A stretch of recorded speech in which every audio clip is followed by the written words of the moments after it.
like one of the worst things ever.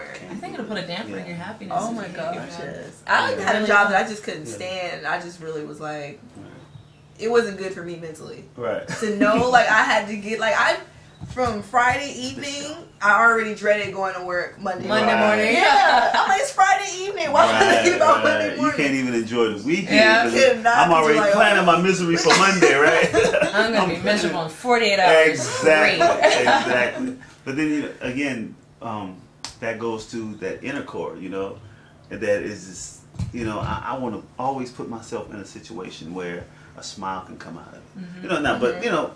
But you can't count the times that sometimes you just gotta grunt it out. Yeah. Something, like me, one of my, I tell kids about this all the time. One of my grunt eras in my life is when I had to work for Nabisco. Oh my God. Yeah. No worries. Yeah. At all. Man. It was horrible. Yeah. Oh my God. Just the type of job it was and what it entailed.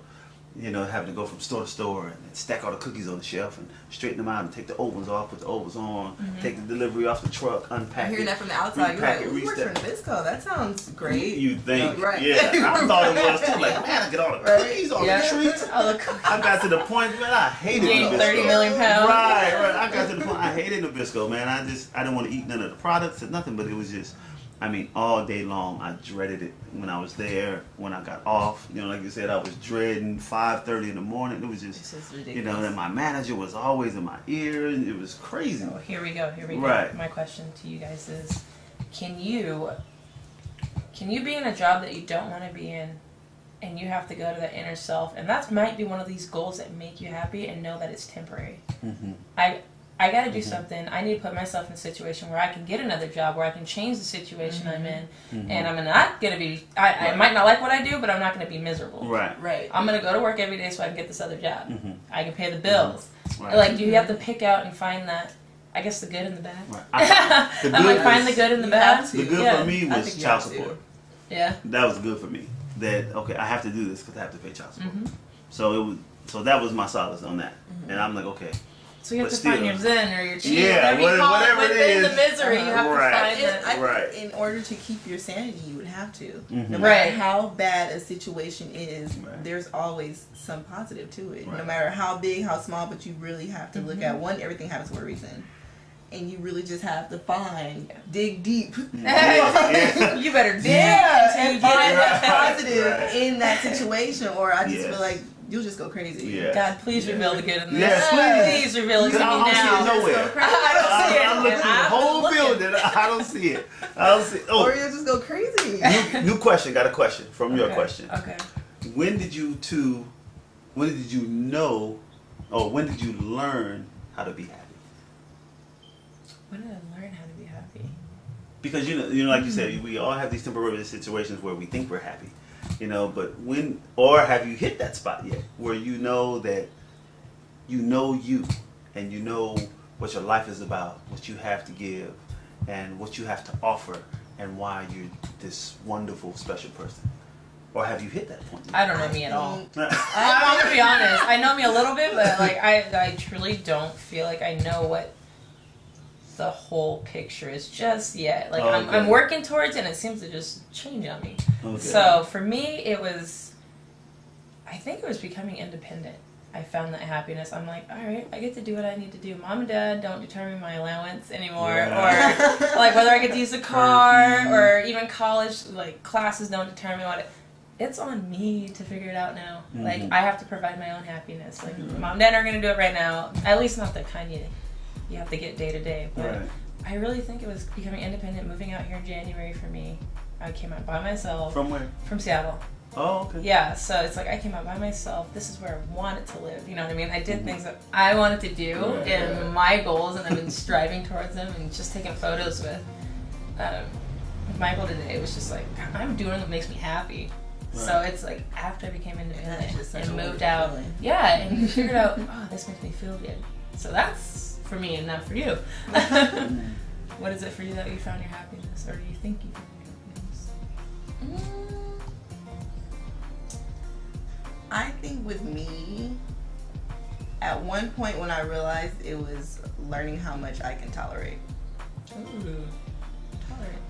I was in like living in Miami. I was in a situation where I was just like, this is too much. Mm-hmm. The people I'm around, the negativity, and then it comes faith. Right.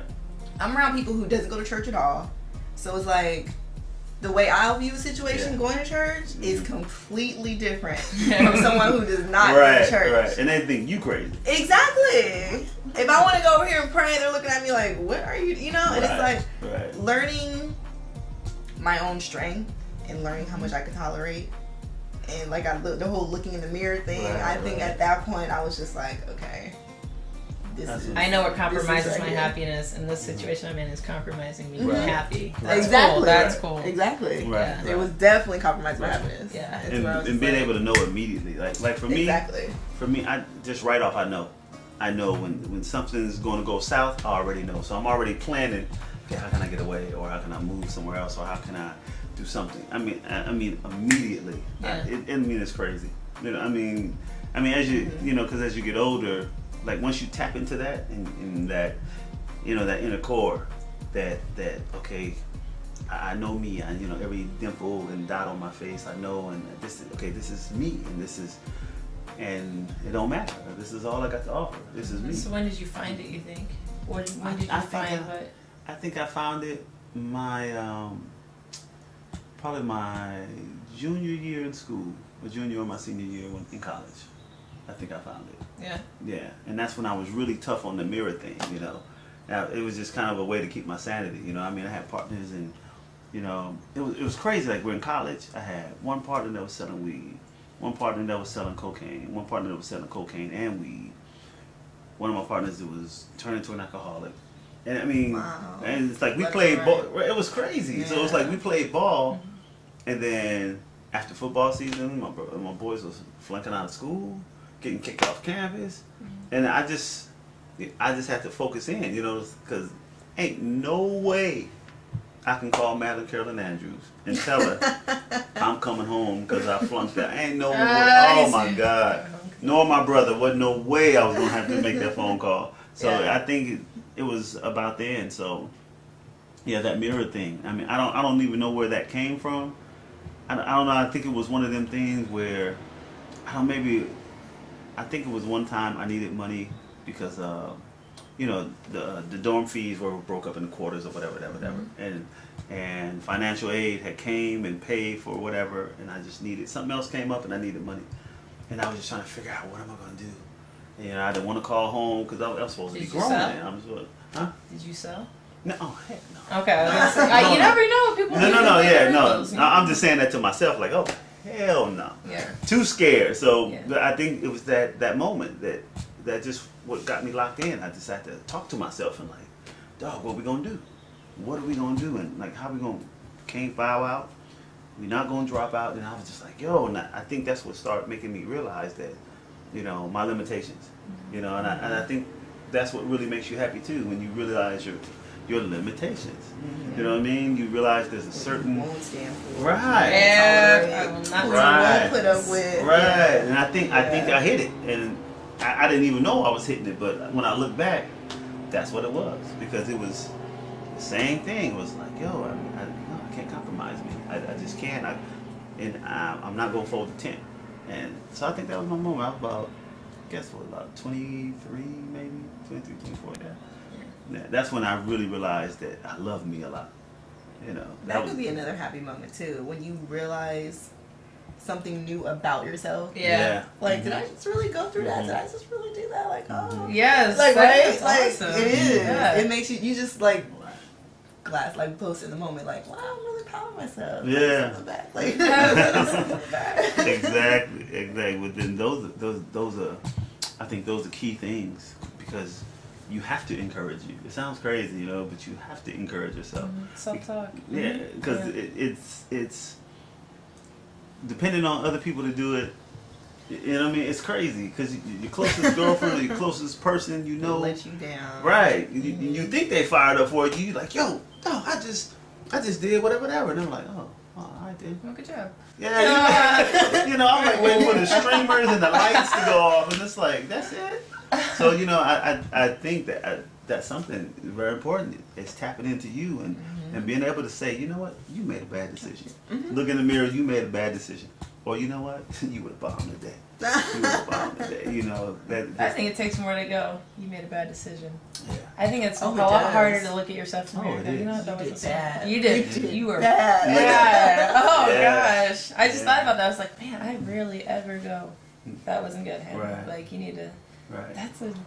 Look in the mirror. I mean. Right. Because that's huge. Because Look in the mirror and you'll actually think look at it. yourself. You'll think it. Yeah. You'll think it. It You'll won't think it all day. A lot of times So- it don't come out. You know what I mean? But and again, now when I was in school, that was something I used to do. I mean, that was my safe zone. I think, you know what I mean, because you know I can always talk to my brother about, you know, I was in that point where I was like, I think I'm supposed to be mature, and I think I was, you know what I mean. I think like what is a man?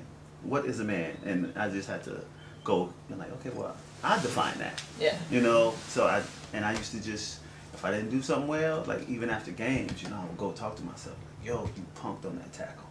You're like, dog, you got to do better. You must have been scared.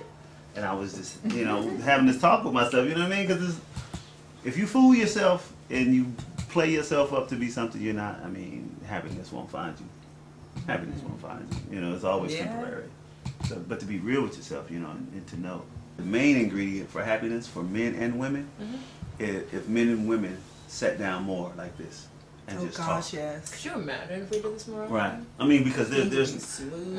I mean, you know, because it's like we're helping each other, hearing each other, but then even if this was, even if we were mates or whatever, you know what I mean, but sitting down with another group that's I was just mate. going to say, now, would you do it? I think it's good to do it one-on-one, but I think it's good to do it with In a another group. couple Right. or Or a another couple. group, Right. so everybody else can go, you know what, I agree with have it, but to. this is what I disagree Right. with. And it's not your Right. mate telling you. Right. You know what I mean? Exactly. It's different when it's your Hearing mate. from another Exactly. perspective, you're like, Right. okay. And Yeah, Because if you're I- not on the defense usually. Right. It's your There you mate. go. You're like, huh. Because if I say something that's nail on the head, if you're not ready to receive it, Yeah. you know what I mean? Yeah. We missed the You're like, moment. yeah. We missed the moment for growth. But the other person may pick. Maybe the other female may pick it up and be like, "Girl, I wish my man would think like that." Yeah. Or you may say something Yeah. to me if I'm not ready to accept it. Maybe this brother may be like, "Hey, man, you need to think about that." Yeah. You know what I'm saying? And then you'll start thinking like, well, maybe I do. Right. Everybody else Maybe has a I good don't know. idea, so maybe I Right. think it's a good idea. Right. I think men and women, I mean, really, I think it's really, really important for men and women to sit down more and talk because, I mean, especially is more important for men because you women are so complex. You're so complex and a lot of times we think we have women pegged and sometimes we just don't even have a clue. Because a lot of times women just, they're wherever they are, you know what I mean? And Do you think it's hard for men to talk though? Because usually, if you present a man, if you come at a man and say, "Honey, let's talk," it's automatically, "Oh God," you know, like Thank you. You guys You go can only reveal somewhere. my You go feelings. somewhere Yeah. automatically. Right. you go automatically. They take it somewhere else. We might not even. We might literally just want to talk, and automatically it's taken somewhere. Like, "Oh gosh, she wants to talk," and it's like we Right. might really just want to talk. I tell you a trick to get men to talk more. All right, I want to hear this. Do it in an intimate setting. Really? Not a sexual setting, but But an intimate. intimate setting. Might be cuddled up, snuggled up, looking at TV. I'm like, baby, you know, I was thinking yesterday I did this. In that voice too. Hey, baby. I'm telling you, for men, the tone is very, very important. I can agree with Because that with anyone. you said, baby, you know what? Let's talk. Even though you sound kind of chipper or whatever, it's intimidating. Because that means you're sitting over there and I'm sitting over here, and now you know what I mean. I see the eyes go. Like that's tension, right? It's like, man, okay, like what? You know, right? But if you're laying on my chest or I'm laying in your arms or something, and you hit me with that, baby, you know what? I like that too. I'm gonna try that. Baby. That's an art that's been lost. It's called pillow talk. You know what I mean? People think pillow talk. You know, they when you say it, automatically they go to sex in the bedroom. But you know, but a lot of times pillow talk is just that time.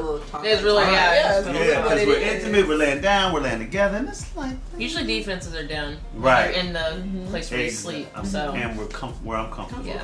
They knew anytime you're in that comfort zone, man, you hit them with that voice, they'll talk. They'll talk. Good stuff. They'll talk. Yeah. Yeah. Yeah. I'm telling you.